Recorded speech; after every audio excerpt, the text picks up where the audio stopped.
नमस्कार शेतकरी मित्रांनो, माणसाप्रमाणे आता जमिनींनाही भू आधार क्रमांक दिला जाणार आहे। राज्याचे मुख्यमंत्री देवेंद्र फडणवीस यांच्या सूचनेनंतर महसूल मंत्री चंद्रशेखर बावनकुळे यांनी हा ऐतिहासिक निर्णय घेतला आहे।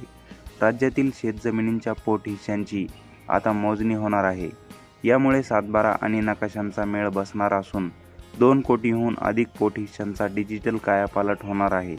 राज्यातील ग्रामीण भागातील शेतजमिनींचा नकाशा तसेच सातबारा उतार्यामधील तफावत दूर करण्यासाठी महसूल विभागाने महत्त्वाचे पाऊल उचलले आहे। महसूल मंत्री चंद्रशेखर बावनकुळे यांच्या पुढाकाराने राज्यातील शेतजमिनींच्या पोट हिस्स्यांची मोजणी करून नकाशे आणि अधिकार अभिलेख म्हणजेच सातबारा अद्ययावत करण्याचा महत्त्वपूर्ण निर्णय घेण्यात आला असून आता जमिनींचे प्रलंबित वाद मिटण्यास मदत तर होईलच, शिवाय प्रत्येक भूखंडाला आता भू आधार क्रमांक मिळणार आहे।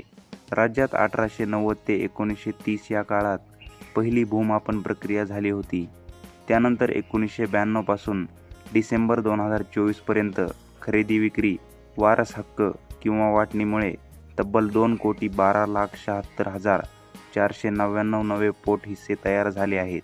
मात्र या सर्व पोट हिस्स्यांची प्रत्यक्ष मोजणी न झाल्याने सरकारी दप्तरी नकाशे आणि सातबारा उतारा यांचा ताळमेळ लागत नव्हता।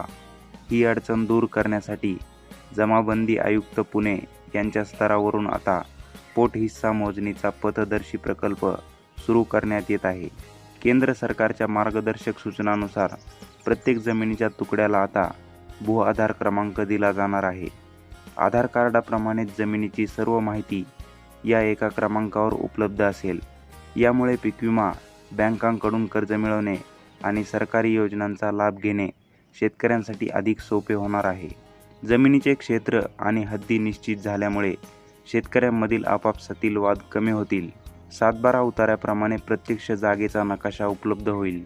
पीक विमा आणि नुकसान भरपाईसाठी बँकांकडे अचूक डिजिटल माहिती उपलब्ध असेल। जमिनीच्या व्यवहारापूर्वी मोजणीची प्रक्रिया जलद आणि पारदर्शक होईल। या प्रकल्पाच्या संनियंत्रणासाठी राज्य स्तरावर अप्पर मुख्य सचिव यांच्या अध्यक्षतेखाली समिती नेमण्यात आली आहे। तसेच जिल्हा स्तरावर जिल्हाधिकारी आणि तालुका स्तरावर उपविभागीय अधिकारी यांच्या नेतृत्वाखाली समित्या या कामाचा आठवड्याला आढावा घेतील। यामध्ये खाजगी सर्वेक्षण संस्थांचीही मदत घेतली जाणार आहे। तर अशा प्रकारे शेतकरी मित्रांनो, माणसांप्रमाणेच आता जमिनीलाही भू आधार क्रमांक देण्याचा ऐतिहासिक निर्णय राज्य सरकारने घेतला आहे, जेणेकरून आधार कार्डाप्रमाणेच जमिनीची सर्व माहिती या एका क्रमांकावर उपलब्ध असेल।